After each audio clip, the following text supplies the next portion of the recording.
Welcome to the Social World podcast. I'm Dave Niven, and as always, it's a pleasure to have your company. Now, you can hear us on, you can download us from iTunes or Stitcher, Podfeed, whatever. You can go to the website, thesocialworldpodcast.com. At Dave Niven is the Twitter handle, and you can always email us at info@dnivenassociates, or the Social World podcast site has details as well. I mean, I'm doing a first today, which is really good, and I haven't sort of thought of this before, but it's a neglected area, and that's the private sector. And so my guest today, and I'm really pleased that I managed to persuade him to come along, is James Rook, who's the CEO of Sanctuary Social Care. Now, James provides from the private sector agency staff both in healthcare and in social care, and they're the biggest provider of social workers in the UK. So it's a pleasure to have you, James, along. Welcome to the programme. Thank you very much, David. Now, how did your journey start? How did you actually get into this business in the first place? What's the backstory from yourself?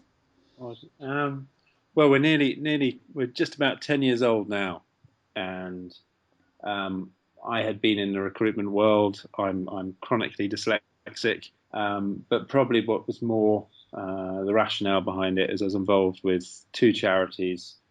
One very close to my heart, which is for bipolar patients, which has affected various members of my family.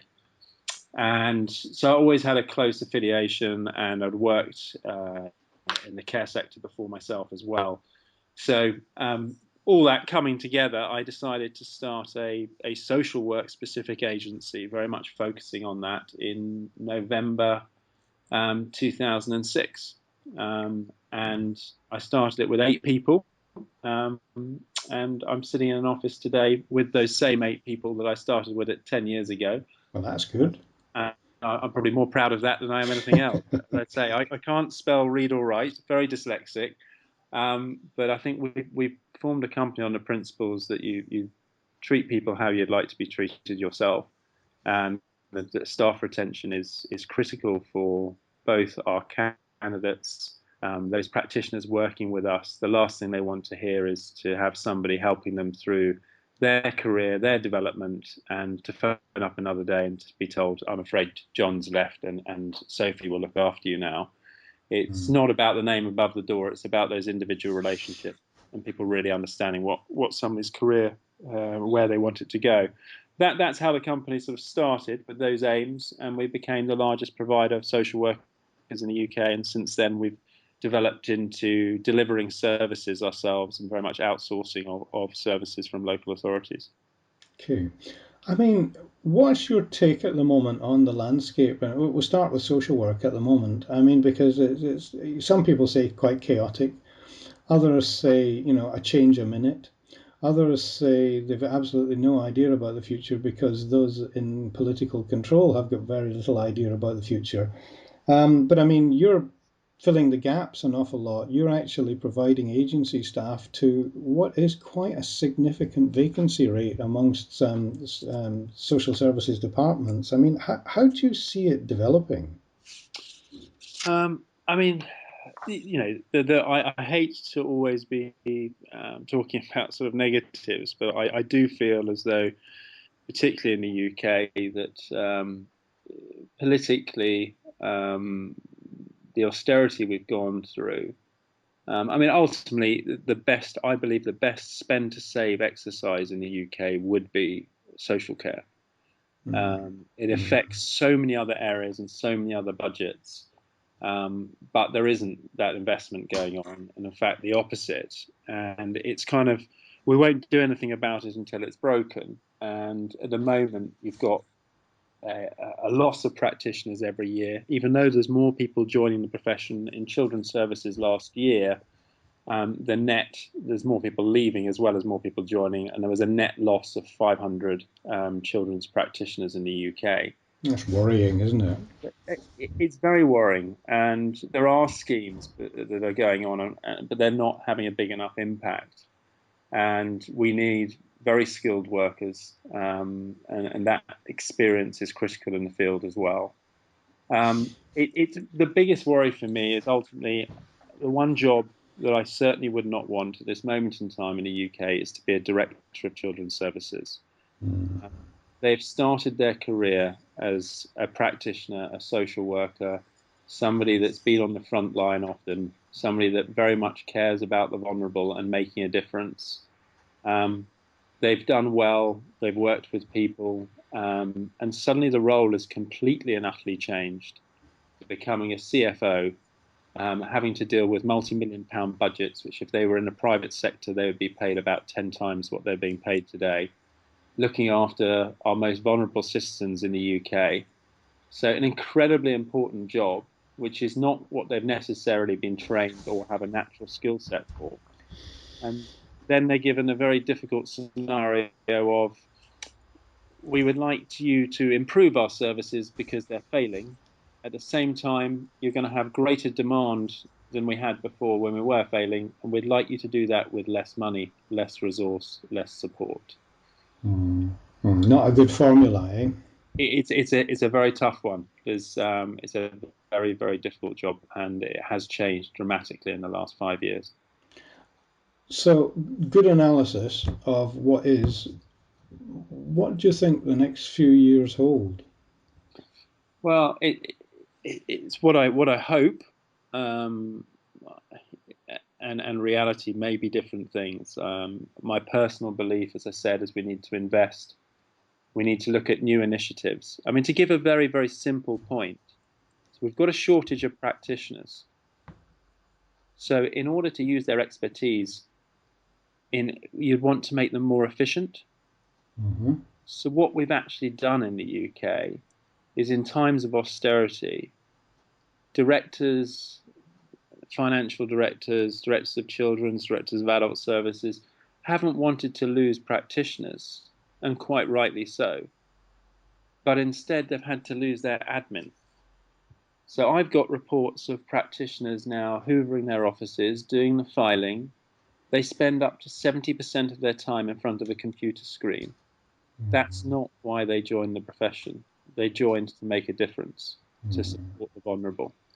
And the role has changed, and it's getting worse. Is in the productivity of a practitioner is slowing down because of the amount of administration, and it's not a cost-effective way. But I I'm not criticising a local authority or the directors. I think they've been given an impossible hand. The reality is they should be quadrupling their admin to make their practitioners that much more productive. Then as the UK may even be able to produce some good services with the shortage of practitioners we have. It's exactly what you mentioned earlier on about the us being private sector. Mm-hmm. I just look at us as a social work business, and for me, there's often a debate about public sector or private sector. That shouldn't be the debate. The debate should be what's the methodology of this service? Why is it going to work? What's the evidence? What difference does it make to service users' lives? And unfortunately, that horrid question has to be asked afterwards: is it financially appropriate, beneficial? Does it work? Um, it's not about who's doing it, it's about how it's done. And Okay. unfortunately, the local authorities are tied up in red tape. What we've done as a business now, we're delivering services throughout the whole of the UK through our Sky Lakes brand. And Yeah, hold, I'd like you to describe that actually in a little bit more detail, but could I just ask you a question first, and then I promise you we'll come to Sky Lakes. absolutely, The the charge, if you, for want of a better word, as you know, that's always sort of suggested about agency staff as such, is that they get paid more than the permanent employees. So, everybody says, well, look, why don't I just give up my job because I know there's so many vacancies around and I can go and join someone like Sanctuary and become an agency member of staff and earn far more money. I mean, the logic is impeccable in some respects. I mean, but for somebody who I know, as you are, that cares about the profession as well, how do you tackle that kind of charge? I think it's you have to look at it. It's obviously it is supply and demand. It's a marketplace which is short of practitioners. Um, but I think the key fact is really it's kind of what's happening in the NHS now. So they've put on caps to bring in line the pay rates with permanent members of staff. Um, that is not planning out to be a successful move for them, and it's not working. Mm. The reason behind that is because it is a candidate short market. As an employer, again, forgetting about private sector and public sector and just looking at it and saying, you're a company, you're an employer, it's short of candidates in the market of these specialist staff that you need. What's the logic behind your recruitment process? Whether it's permanent, locum, however you contract with people, the most important thing is that you open yourself up to the largest potential pool of candidates that will work for you. And you do that by making yourself more attractive as an employer. What our NHS has just done is made it less attractive for locum staff to work for them. Now, most locum staff, it is a lifestyle. It is the fact that we've got a huge international population within health and social care. And the UK is very aware that we need that international population to support us and some magnificent staff. But they're coming here because they can get a work-life balance. I think that's the point, is that where there's a staff shortage, you need to allow yourself to be open to people contracting with you in as many ways as possible to make it attractive for them. We have practitioners from all over the world who will return home for 3 months of the year to be with their family. And that flexibility, without it, they wouldn't be in here in the UK. They wouldn't be supporting our service users. And coming back to the money side of things, around the UK and social work, there's been a memorandum of understanding in most geographics. So the pay rates have come down and they're much closer to being in line with a permanent member of staff. And actually, when you break it down, the permanent member of staff, with their pension and everything else, there's not a great deal of difference, in fact. So Um, do you think they're consolidating a bit? yeah, there was an example recently. There was a director, and it was very interesting. It was actually in a local paper to our head office, and there was a director who was criticised for uh, being an interim and how much he had cost the authority. And when you compared the true cost of that interim against the cost of the previous permanent director, the interim was in fact just just under £50,000 cheaper. Whew, right, And the okay. reason for that was there was no pension, etc., etc. But also they were only paid for the day's work that they actually delivered.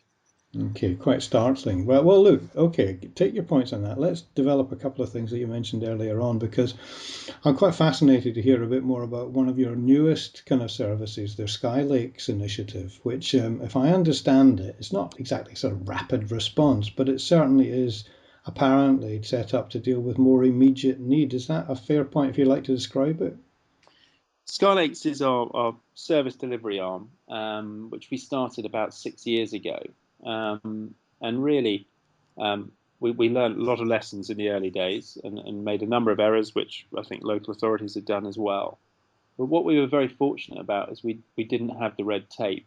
We haven't done anything that clever. What we've actually done is go out to the market, ask practitioners, ask managers, ask directors, what would you do if you didn't have any red tape? And at the time that I was very much touring the UK, meeting 80% of directors, particularly in children's services, they were saying, we've got a backlog. And in those days, they were doing initial assessments, and they would be saying, I've got a backlog of 1,000, 2,000 initial assessments, and I'm very, very concerned about it. Um, and the question would be, when contracting, would be, how long will it take you? How much will it cost? And what will the quality of the work be?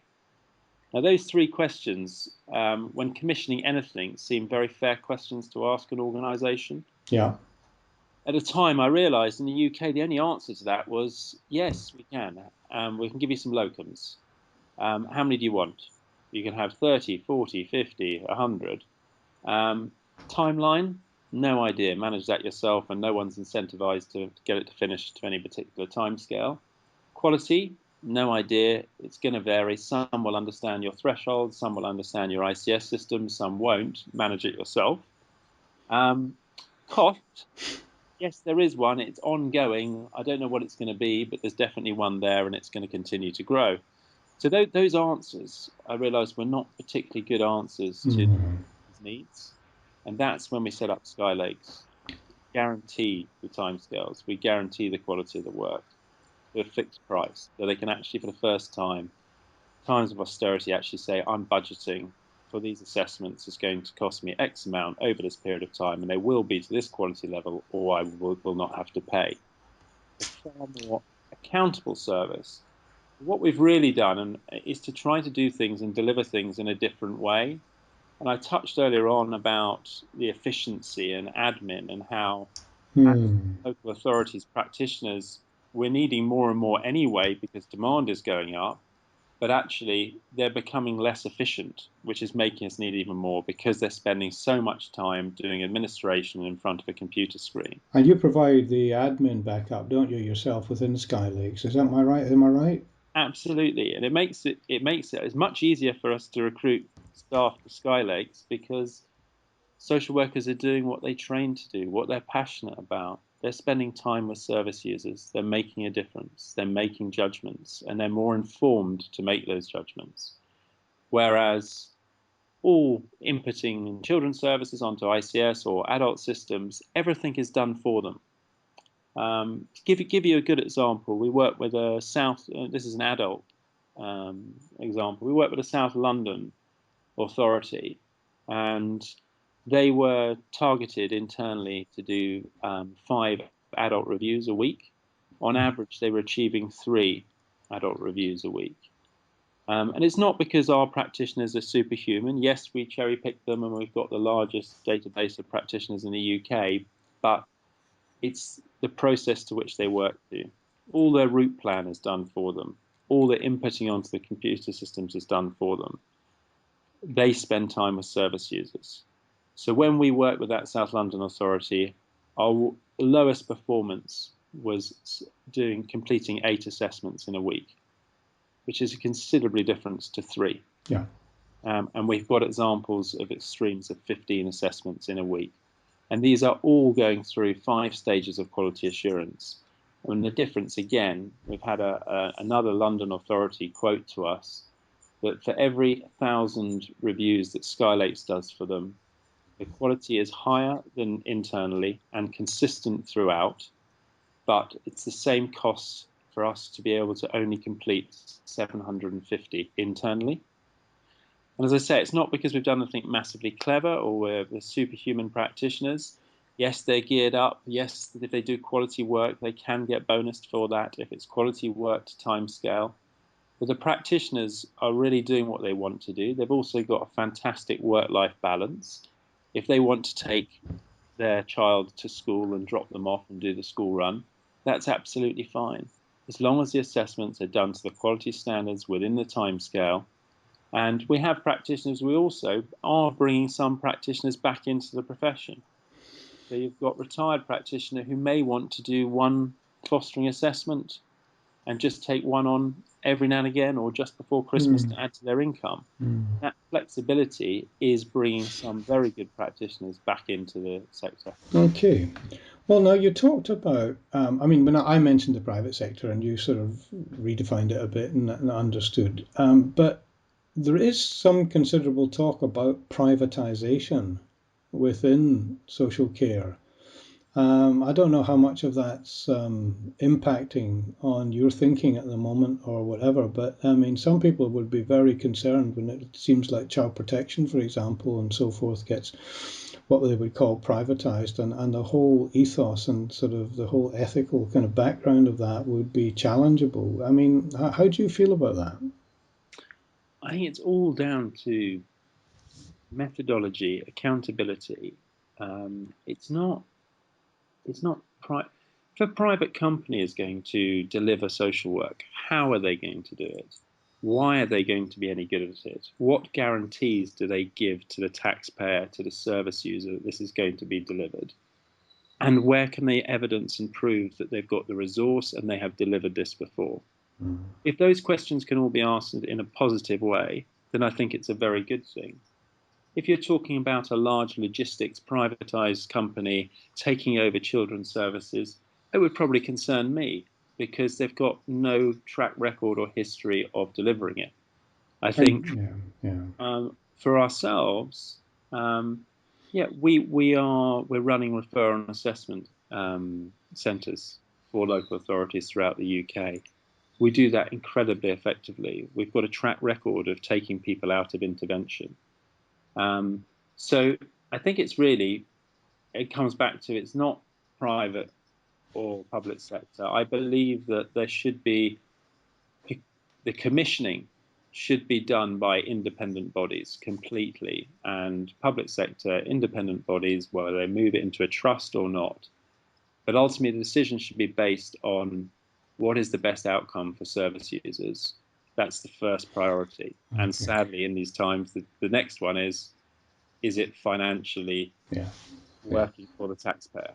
I think everybody accepts that as part of the equation. It's just a question of at what where does it sit in the pyramid, if you like. I think the finances, does it come before the needs of children? And I think most people would disagree, but we just worry greatly about financial services taking over rather than good practice. But Luke, can I just ask you a couple of more things about once about the image before we just move off social work for a second? The image of social work. I mean, you know, because you and I have talked before that I'm very much committed to improving the image of social work in the media, which I think is the window in the world for 99% of the population, whether it's broadcast, written, or social media. And that doing media training, you know, all right for the higher paid people within kind of local authorities, you know, so DCSs or whoever, when problems arise, they've got to be ready to meet the media and explain in the best way possible using these platforms, but also frontline social workers needing media training, in my view, to talk more and much more about good news because that so much helps on the doorstep tomorrow with a new case if the family that you're visiting effectively has a balanced view of social work rather than scare stories that often populate the media. I mean, we've talked about doing some work together with Sanctuary, and I'm hopeful that that can come off. I mean, what's your general view about the image of social work in the media? Um, well, that's a very big one. I mean, to come back to tackle the media training piece, yes, I think it's an essential piece which is often missing actually, and um, it, yes, some directors get it, but not enough, and not enough support, and people end up like rabbits in headlights. Mm. Uh, and it's a very difficult. It's often not something that they've had received any support in. And I think it's really essential for every authority to offer that to practitioners. Sadly, it is some authorities now are ticking boxes because of the financial problems in regard to any form of training. So we offer training throughout, not just media training, which is a very good course, but also whether it's Form F, Section 47, ABE training, the lot. Um, but all our courses are um, physical on-site courses. For our ABE course, we've got a police officer and a very senior police officer and a very senior social worker and an actor. And for a lot of courses now, local authorities are having to buy online tools where people click through rather than actually having any form of classroom or practical experience.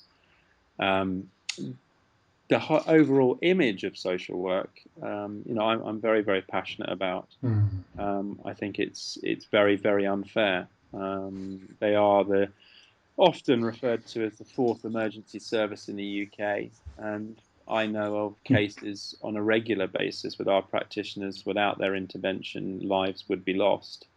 Um, and it's not just that; they are making, they're saving and putting people in a much more comfortable environment, and saving a lot of greater issues and family problems through their intervention. But it's not it's a bit of a thankless task, social work within the UK.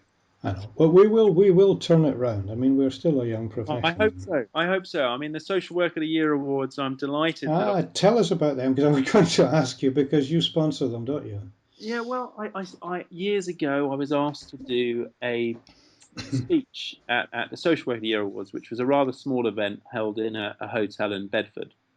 Um, and the founder of that, Beverly Williams, who's now got her MBE, which I'm delighted for her.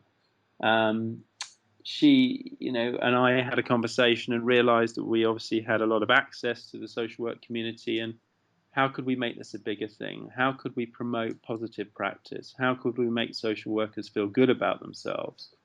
And, I think we've gone a long way in doing that now, and being in the House of Commons and getting senior figures along to the event, and doing a large awards ceremony. Um, and yeah, I'm very proud of the team and the partners I brought on board and how we've managed to get that, achieve what we have as a group. And it's now a registered charity and with an independent chairman, and it's become a big thing. It's not just about a sort of an annual winner. What it's about is a manager recognizing a member of their team and actually saying, I'm putting you forward for this. I'm putting the whole team forward. I want to say thank you. One of the shocking things I have is when people join Sky Lakes is being a private company. We're very lucky we don't have the red tape. We're able to. I had three practitioners in the Midlands recently, and I sent them all some flowers, and a letter, a handwritten letter, and then I phoned them all up just because I'd received a email from a director of the service saying we always talk about that, we spend too much time dwelling on all the negatives. I wanted to highlight some of the emails I'd received about your Sky Lakes practitioners. Good. I just wish there was more people that actually look for the positives, because it just seems like a litany of negativity when we read about social work these days. And I mean, what you say does ring so true. And well done, by the way, for the Social Work Awards because they are establishing themselves as very much as part of the calendar, aren't they? Absolutely, it's certainly not all me, but I'm delighted to be part of it and to be a trustee. Okay, a couple of quick last questions, if I could, James, because time's catching up with us a bit. But two things. Firstly, I know you work with the health service as well, and you recruit nursing staff, or well, beyond nursing staff, you recruit health staff, don't you, for the NHS? Give us a quick rundown about what Sanctuary does with that. As I say, I look at us as a social work business, and there are various derivatives of that. So, um, we're the largest provider into the criminal justice sector. So we've got nurses, but it all comes from social work, from substance misuse specialists. Hmm. So we're now, as I say, the largest provider into criminal justice and work with all probation services in providing probation staff and substance misuse specialists. Also into community mental health teams. We're obviously providing social workers, and we also provide mental health nurses. Okay, So yeah. it all So links into social work. the international community, obviously, this program goes to a wide number of countries. I mean, any messages for potential staff, healthcare staff, social work staff out there? Yeah, there's a huge variety of roles. I mean, we work with all but I think two authorities in the UK. We work entirely with everyone basically. But we get a huge variety of exciting jobs. We had a job recently with a football association through to we also have some international roles. We've got people out in the Falkland Islands, people working for the armed forces throughout the world. We've got people out in Frankfurt. We have the only social worker on the Isle of Mull and an IRO who flies out to the Isle of Man each week. So there's huge variety, and we hugely welcome the experience of the international community.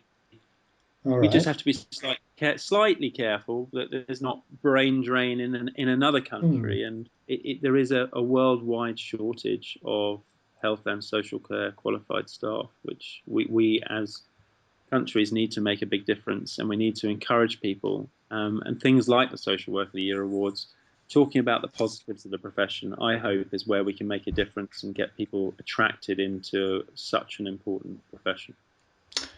James Rook, it's been a pleasure talking to you. Thanks very much indeed. Thank you, David. Thank you very much.